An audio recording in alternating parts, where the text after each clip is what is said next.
Jane. Oh, sarolan mo.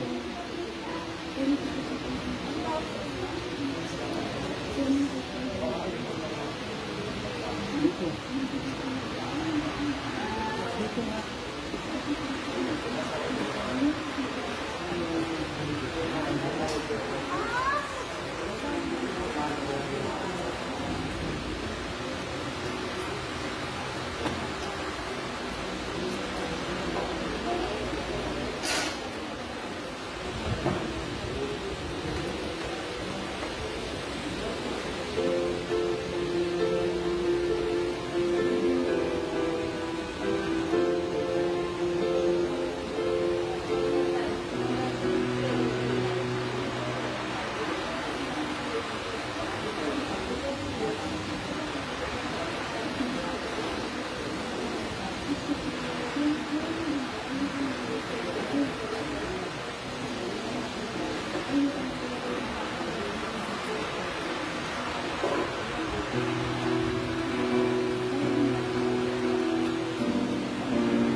Ang Garden of Prayer ay inaanyayahan ng lahat ng mga gustong makiisa sa paglilingkod sa ating liturhiya sa pamamagitan ng pagsali sa mga iba't ibang ministries sa ating simbahan.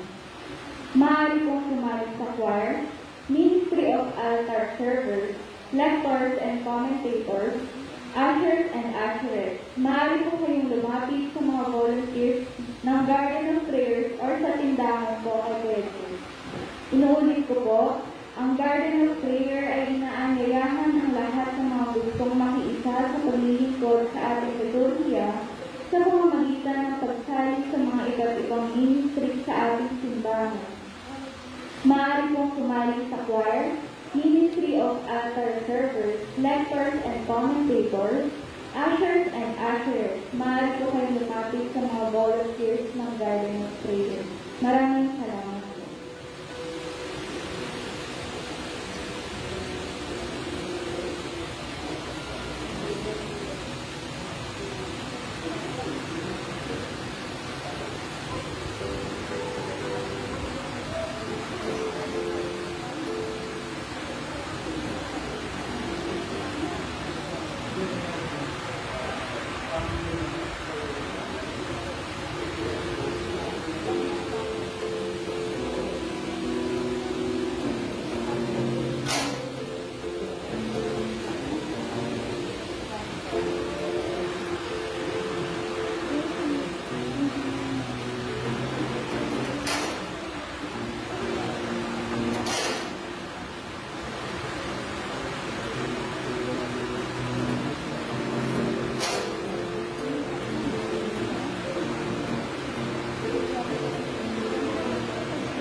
ating lahat. Isama po natin sa ating panalangin ang pagkasalamat at espesyal na intensyon ng kwento sa amin. Para sa board examination ni Abigail Palom. Para sa mabilisang paggaling ni Victoria Calita, Felix. Para sa mga kaluluwa nila Wilfredo, Jose Pedobello, Fermina Lerdi, Rosario, Ernesto Hornada, Eugenia Pascual, Corazon Torres, Kimberly Bundang, Mamerto Malabute, Leopoldo Calderon, Abraham, Filipina, Consuelo Sison, Paulino Antonina Roa, Estrella Arboradora, Raul Eri, Jory Roa, Glory Anselda, Sonia Bacaler, Tufo Jr. and Sr., Dolores, Da Prosa, Gloria, Jenny, Jose Ganzan, Almeda Corpus, Cesar Andy Badua, Efren Tombo, Ernesto Dolores Pahi, Romualdo de Guzman, Alejandro Almagon Sr., Catalina Valdez, Orencio Bonilla, Maria Magdalena, Rolando del Pilar, Elisio, Esther, Elenita, Maria Cecilia Labangka, Maria Teresa Labangka Rodriguez.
Sa ngalan ng Ama at ng Espiritu Santo, sumainyo ang Panginoon. At sumainyo. Mga kapatid, tayo na sa ikatong linggo ng muling pagkabuhay ni Kristo. Upang maging marapat-dapat ang tulad sa pagdilong na ito, manahimik tayo sa mandali. Panginoon, ikaw ang aming daan patungo sa Ama. Panginoon, kaawaan mo kami. Panginoon, kaawaan mo. Kristo, ikaw lamang ang pagkahalan. Kristo, kaawaan mo kami. Kristo, kaawaan mo. Panginoon, ikaw ang buhay at buhay na walang hanggan. Panginoon, kaawaan mo kami. Panginoon, kaawaan mo. Kaawaan tayo ng kapangyarihan Diyos. Patawarin tayo sa ating mga kasalanan. Patubayan tayo sa buhay na walang hanggan. Amen.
Panginoon upang sa kadakilaang dulot ng paghalig sa iyong angkan, ang araw ng pagkabuhay ay maging pag-asa sa pagdiriwang sa pamamagitan ng Kristo kasama ng Espiritu Santo, magpasawalang hanggan. Amen. Magsiupo po ang lahat at makinig sa pagpapahayag ng salita ng Diyos.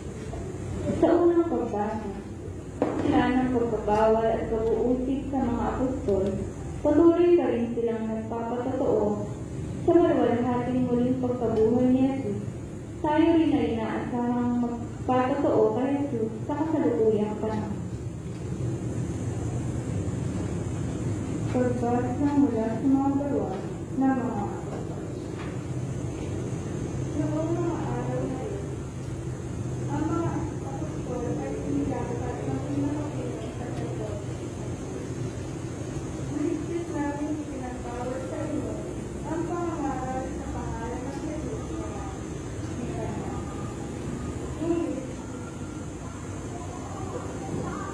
Ngunit, tignan ninyo ang inyong ginawa.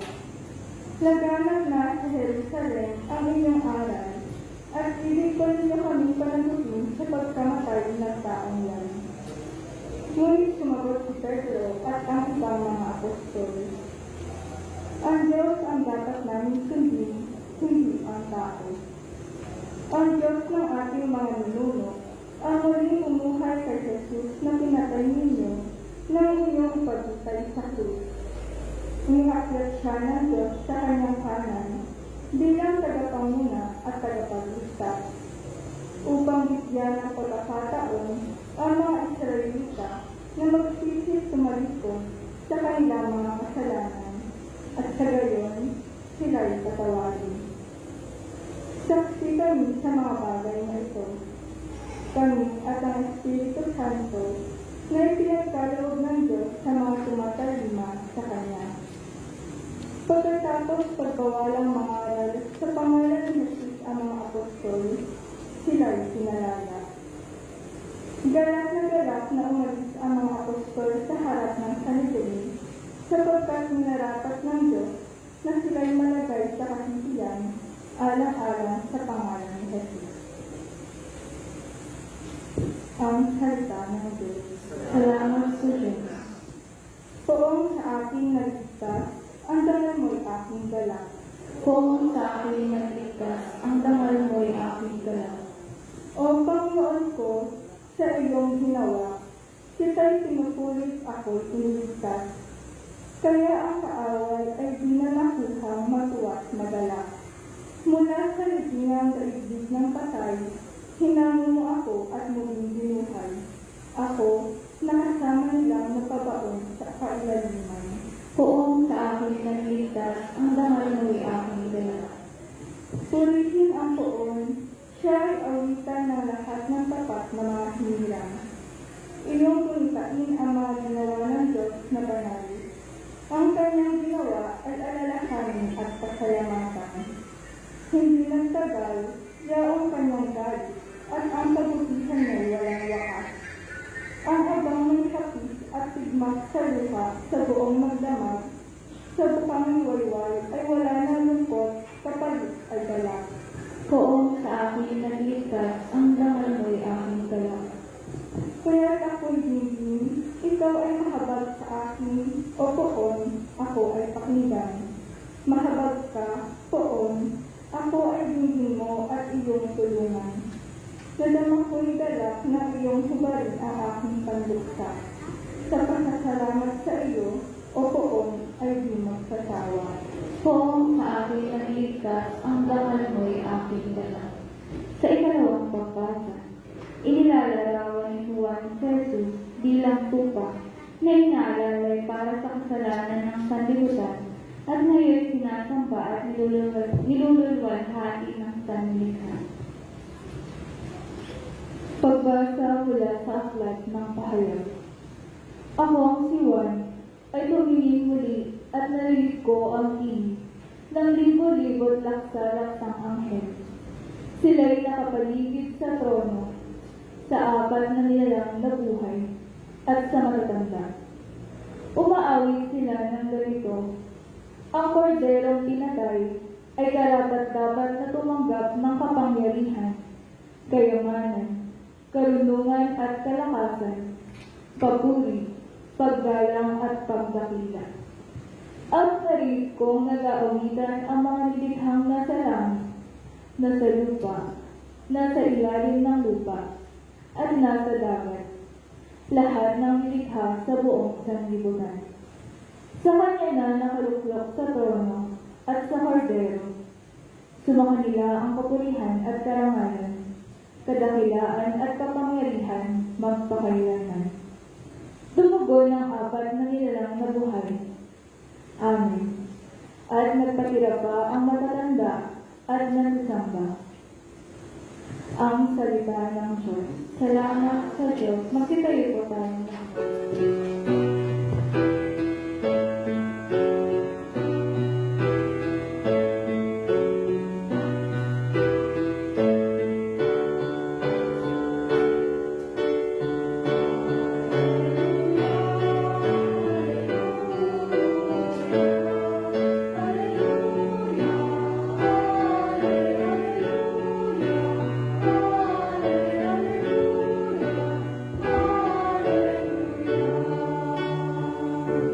Si Kristo'y muling nabuhay, kanyang nilikha ang tanang mga tao'y dinamayan.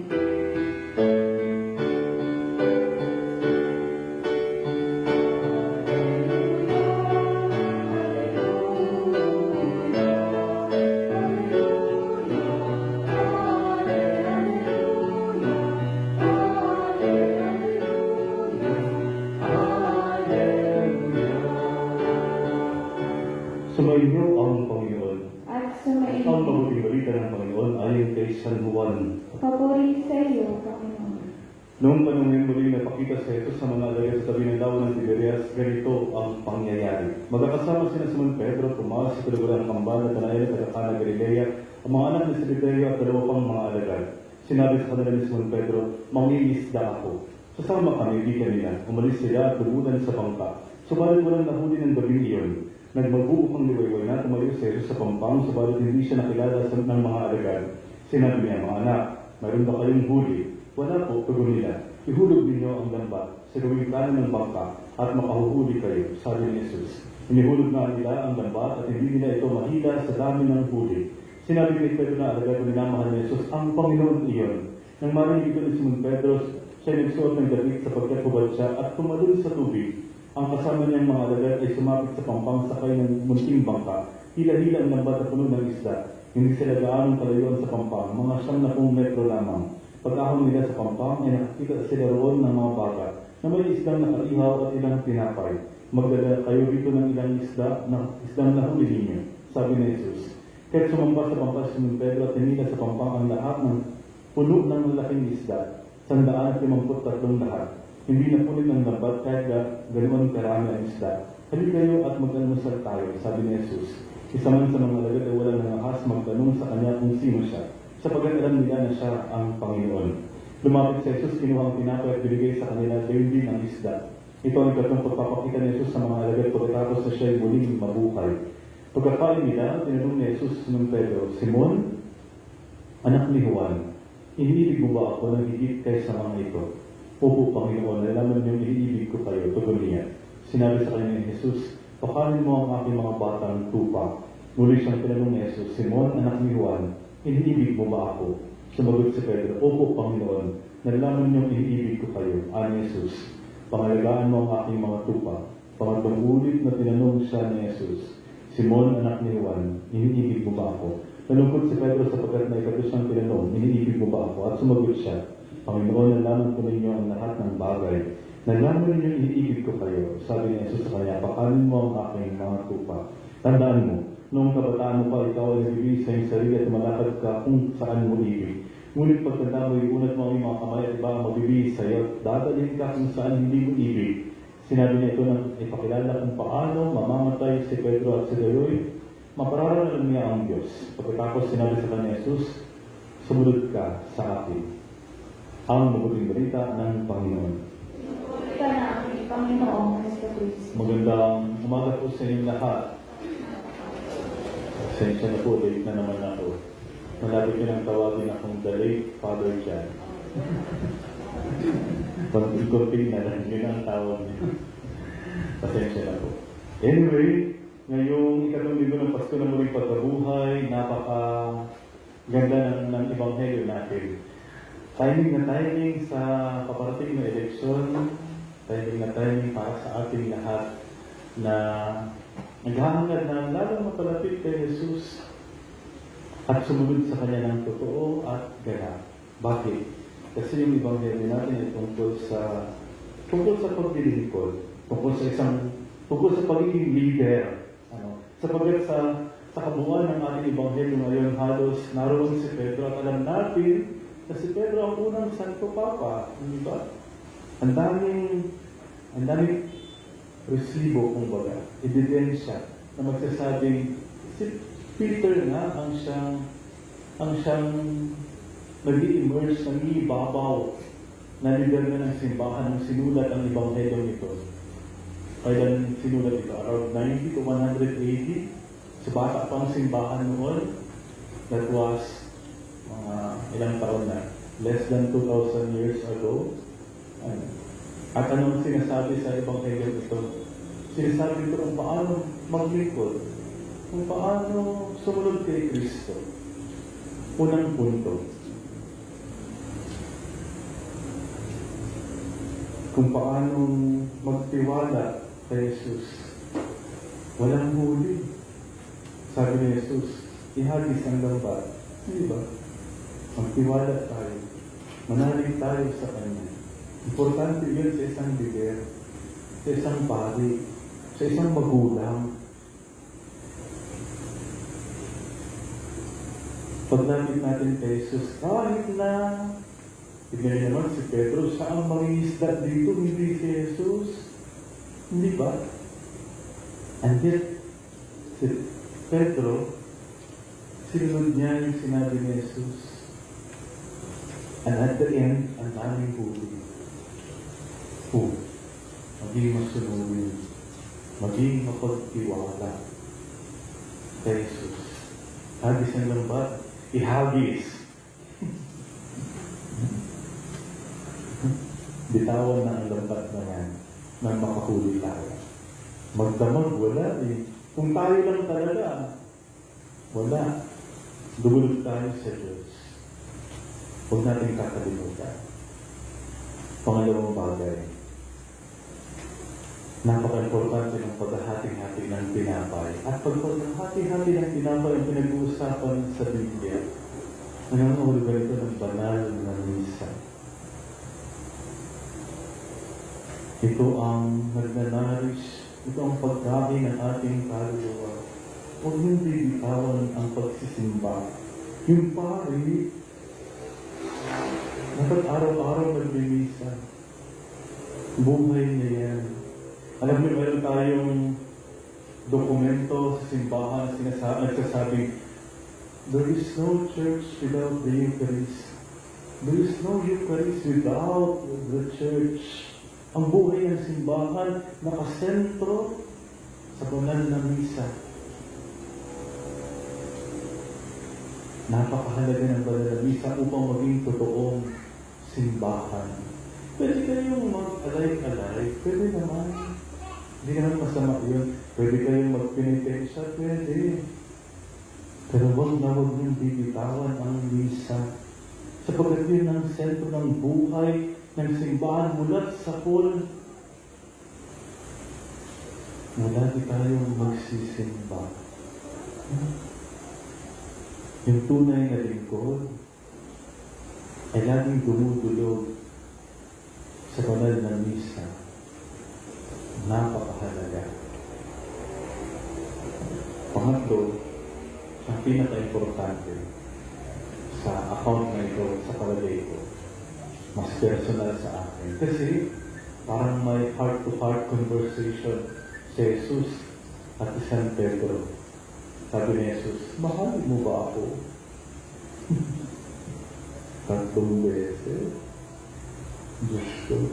Pwede naman minsan lang, pero 3 beses. Diba? Parang dutang-duta talaga si Jesus. Bakit? Bakit kayo 3 beses? Kasi 3 beses din siya nagtatwa sa kanya, di ba? Hindi kinilala si Jesus. Hindi ko yan kanilala. 3 beses bago tumilaok yung manok ng mahal na araw, di ba? O kaya lang mag-move on na tayo. Pero bago tayo mag-move on, huwag mong kakalimutan. 3 beses mo akong tinatwa. O 3 beses din kitang tatanungin, mahal mo ba ako? At alam niyo, may mga pagkakataon din tayong gano'n kay Pedro. Pero lalong bumabalik si Jesus sa atin. Lagi siyang nagtatanong, mahal mo ba ako? At ano nga kaya ang sagot natin? Sana parehas ang sagot ni Pedro. Di ba? O kaya lang, hindi lang ito basta, mahal ko po kayo. Anong sasabihin ni Jesus? Pakanin mo ang ating tupa. O ang pagmamahal ay hindi lang kinikilig-kilig. Hindi lang magagandang salita. May kaakibat na responsibilidad, tungkulin, misyon. Di ba?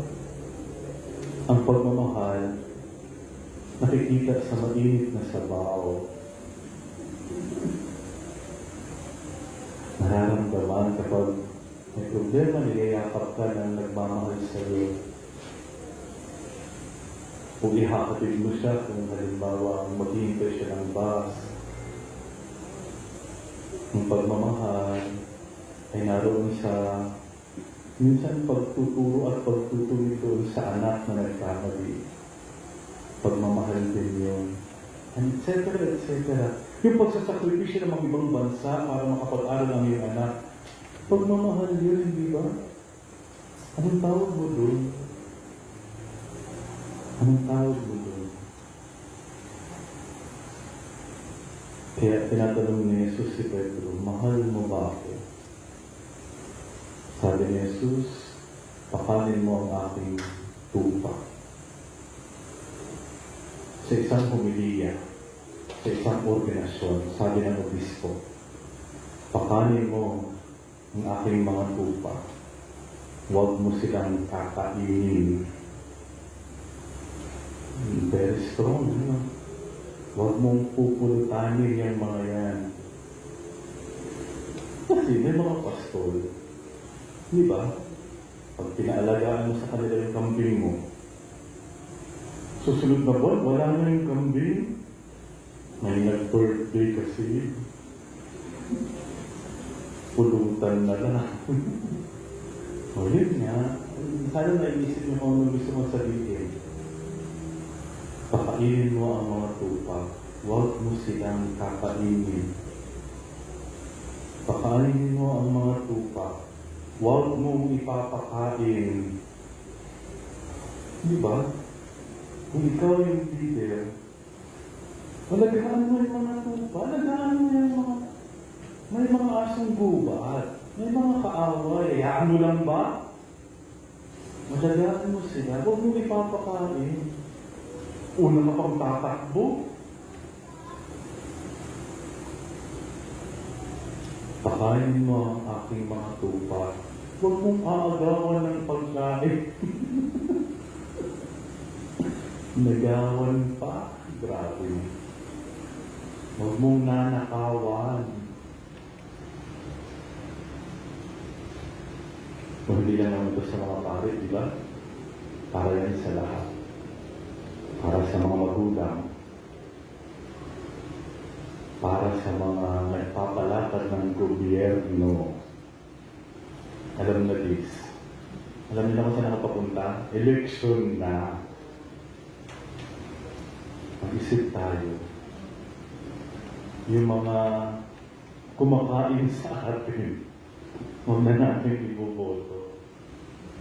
Yung mga hinahayaan tayong pakainin ng iba, kinawatay yun. O kaya naman yung mga kumukuha ng ating pagkain. Kasi ang bilin ni Jesus, pakainin niyo ang aking mga tupa. Di ba? Yung mga nakapag-decide na kung sinong iboboto. Yung nag-iisip pa lamang, hopefully, Ngayong linggo, biyayaan tayo ng Diyos ng tama, ng totoo, at ng mabuting desisyon. Hindi lamang para sa ating sarili, kundi para sa lahat. Yung sanang totoong maglilingkod, magmamahal ng tapat sa atin at sa ating bayan. Unang buwan ng Mayo. Samahan nawa tayo ni Maria. Pagdasal niya tayo. Manalo sana tayo sa Anuwede bilang isang bansa. Lahat tayong mga Pilipino. Amen. Sumasampalataya ako sa Diyos na makapangyarihan sa lahat, na may gawa ng langit at lupa.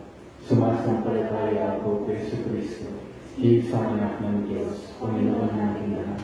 Nagagawang tao siya ng Espiritu Santo.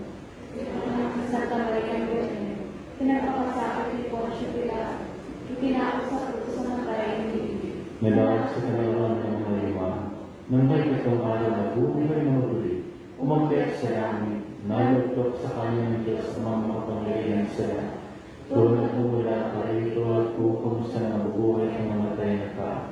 Sumasampalataya ako sa Diyos Espiritu Santo, sa banal na simbahang Katolika, sa kasamahan ng mga banal, sa patawaran ng mga kasalanan, sa pagkabuhay na pagbuhay ng matay na tao, at sa buhay na walang hanggan. Amen.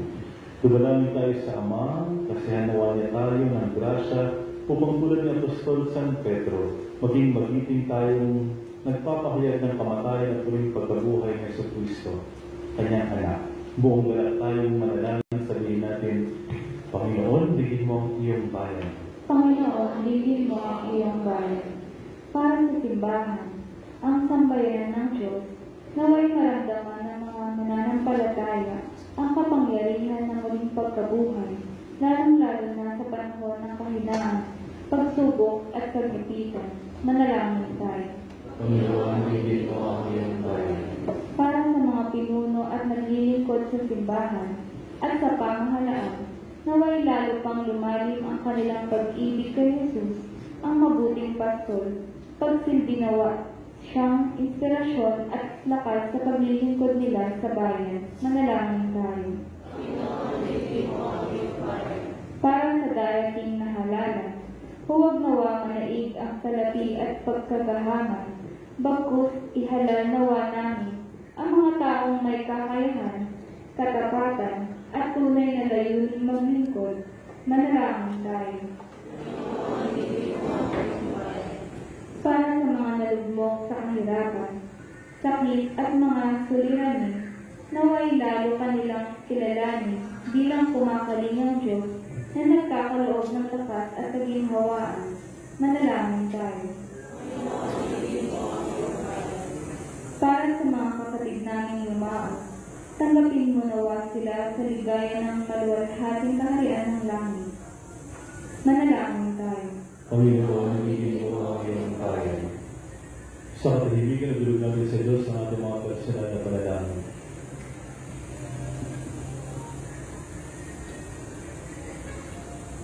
Banggitin din natin sa Diyos ang mga ibuboto natin sa Anuwede. Pagdasal natin sila.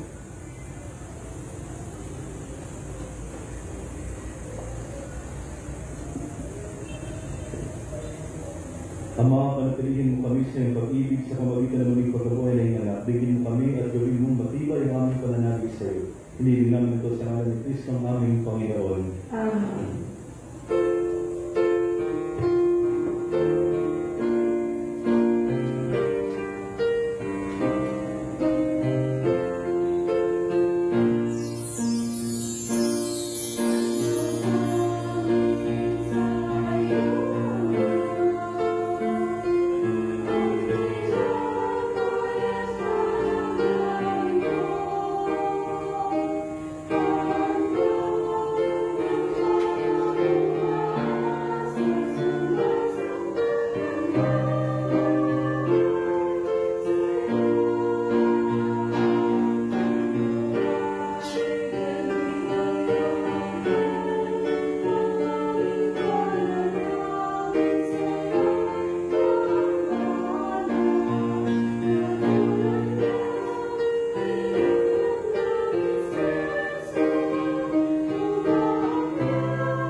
Ama namin lumikha, tanggapin mo ang mga alay na iyong sabay na natutuwa ang pagkabuhay ng iyong anak na niloob mong aming ikatuwa ngayon ay papagbungahin mo ng daga na mananatili sa aming habang panahon sa pamagitan ng Kristo kasama ng Espiritu Santo magpasawalang hanggan. Amen. Sumayin ang Panginoon At sumayin. kaya sa Diyos ng iyong puso at diwa. Itinaasan namin sa Pasalamatan natin ang Panginoon ating Diyos. Marapat na siya ay pasalamat. Ama namin makapangyarihan, tuloy ang marapat na ikaw ang aming pasalamatan ngayong pinagdiri mo ang pagkahain ng Mesiyas sa mga amang tupad at tumubos sa aming lahat.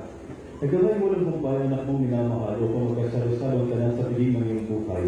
Hindi na mamamatay ang inihaan sa krus ang sa krus itinapon, buhay lagi bilang handog. Kaya kaysa na mga nagsisawag ng papurit sa iyo, na wala mong payo sa kalangitan, kaya nagbubunyi sa iyong karakilaan.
Ama namin ba ikaw ang bupanan ka ng kabanalan at sa pamagitan ng Espiritu kabanalan ng mga kaloob na ito upang para sa amin maging katawan at dugo ng aming Panginoong Jesucristo.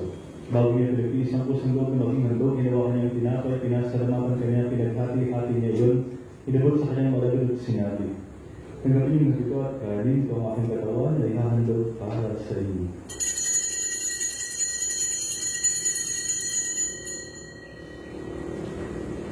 Ngayon din naman, matapos ang hapunan ninawa kanyang kalis, muli kanyang pinasalamatan, nilog niya ang kalis sa kanyang malagad at sinabi, tanggapin nga ito at inamin ito ang kalis ng aking dugo ng bago walang hanggang tipan. Ang aking dugo ng bubuhos para sa inyo para sa lahat.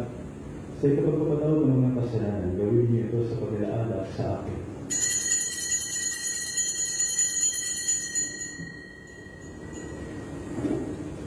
Ipagpuni natin ang misteryo ng pananampalataya.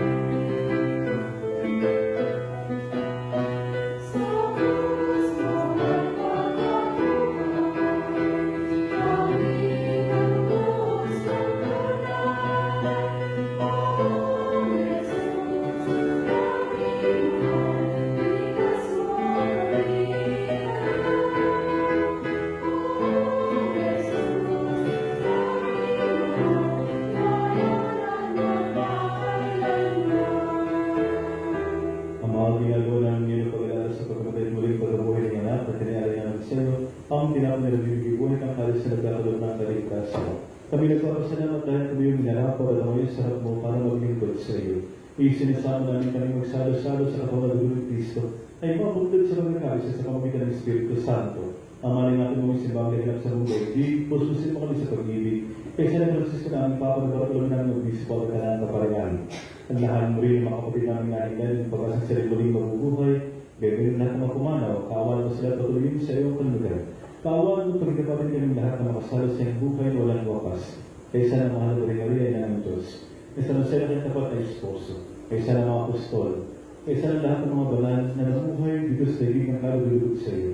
Maipag, di mo naman namin na pagkukulis kararalan mo sa pamagitan ng anak na aming Panginoong Jesucristo. Sa pamagitan ng Kristo, kasama niya at sa Kanya, ang lahat ng parang pagkulay sa iyo, Diyos sa mga pangyarihan kasama ng Espiritu Santo, magpasawalan hanggan.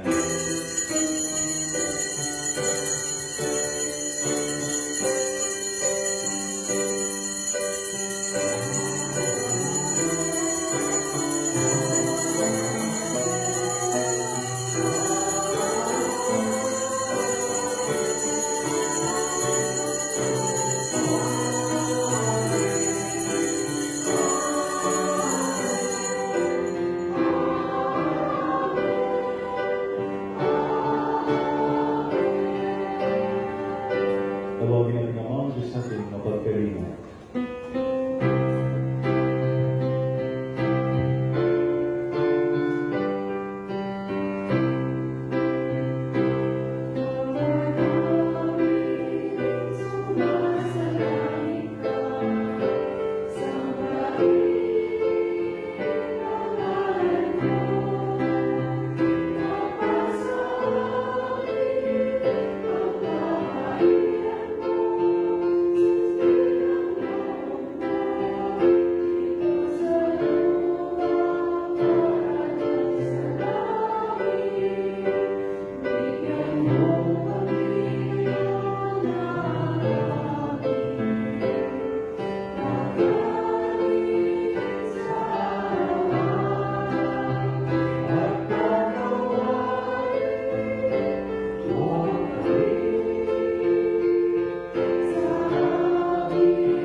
Hinihiling namin kami Diyos sa lahat ng masama, pagdalo ng kapayapaan araw-araw, ligtas sa kasalanan, at ilayo sa lahat ng kapahamakan. Samantala namin kailangan na bigyan ng dakilang araw ng pagkapagyat ng tagapagligtas namin sa Yesu Kristo.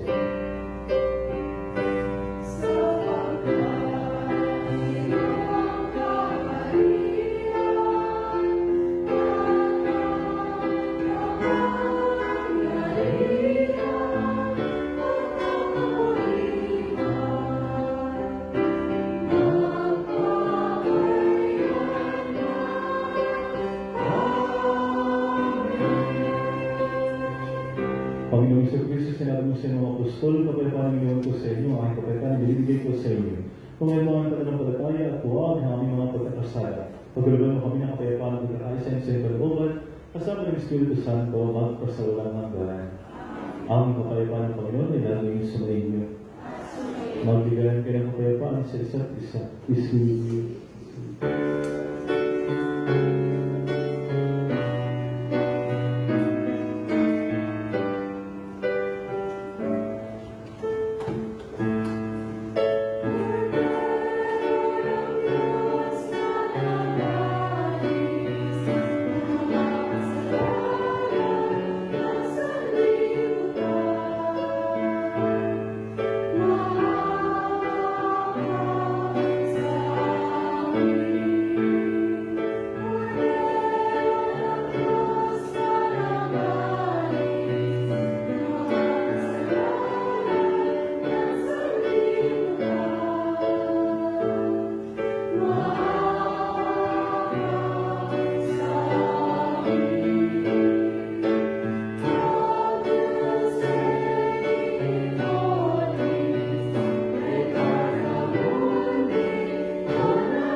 Narito si Jesus ang Kordero ng Diyos na nag-aalis sa mga kasalanan ng sanlibutan. Mapalad tayo inanyahan sa kanyang banal na piling. Panginoon, hindi ako karapat-dapat na magpatuloy sa iyo, ngunit sa isang salita mo lang ang may gagawin na.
Manalangin tayo. Ama namin mapagmahal kong helmo at ingapin ang isang bayan na nilarapat mong makinabang sa piling ng pangmagpakailanman. Ipagkalabong kami maluhating makarating sa pagkabuhay na magtatapos sa aming sarili sa pamagitan ng Kristo kasama ng Espiritu Santo magpasawalan hanggan. Amen. Magsipo tayo sumandali na ngayon ko na kami kaarawan ng buwan ng Mayo. Meron po ba? May isa, dalawa. Mga birthday celebrators po ng May. Tanto. Upa. Dito po. May birthday po ng May.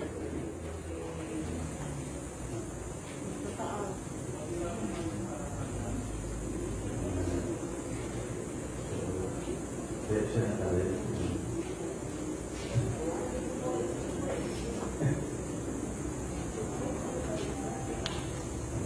Yung po tayo. Ang maraming mga Panginoon, naskasan mo mga kaarawan ng buwan ng Mayo. Pagpalain mo silang lahat sa kanilang mga mahal sa buhay. Bigyan mo ang kanilang panalangin at maging maligayan mo sila araw-araw kasama ng kanilang mga mahal sa buhay. Mulan mo sila sa nakatalaga, pag-asa at pag-ibig at ilayo mo sila sa lahat ng mga pipinsala sa kanilang pag-iisip, pangatawan at kaluluwa. Samahan mo sila sa kanilang patuloy na paglapanan sila makarating sa iyong kalawalatian. Pinigin ang pagkatis ng aming tagapagligtas at magpasawalan tandaan.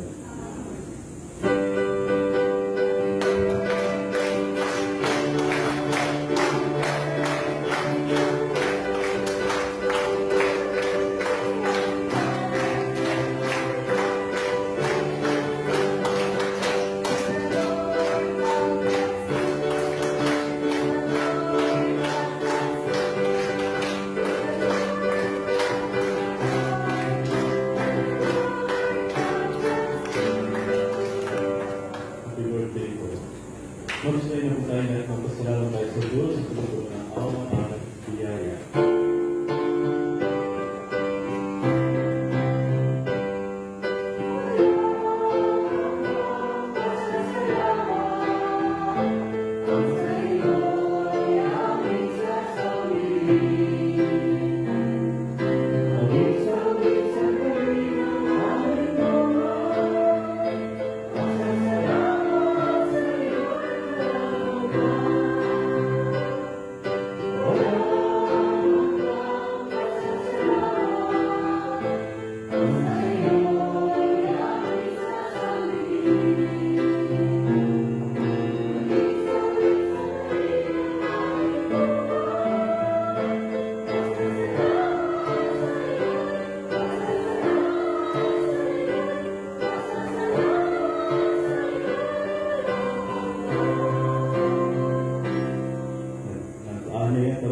Sino baka gusto niyo pong idaos ng inyong birthday o kaya naman anniversary ng kasal sa shrine, sa Acutis Cafe, baka gusto niyo pong mag-almusal, pagligo ng umaga. O anytime, nasa i-text niyo lang po ako para po makapag-prepare kami mismo.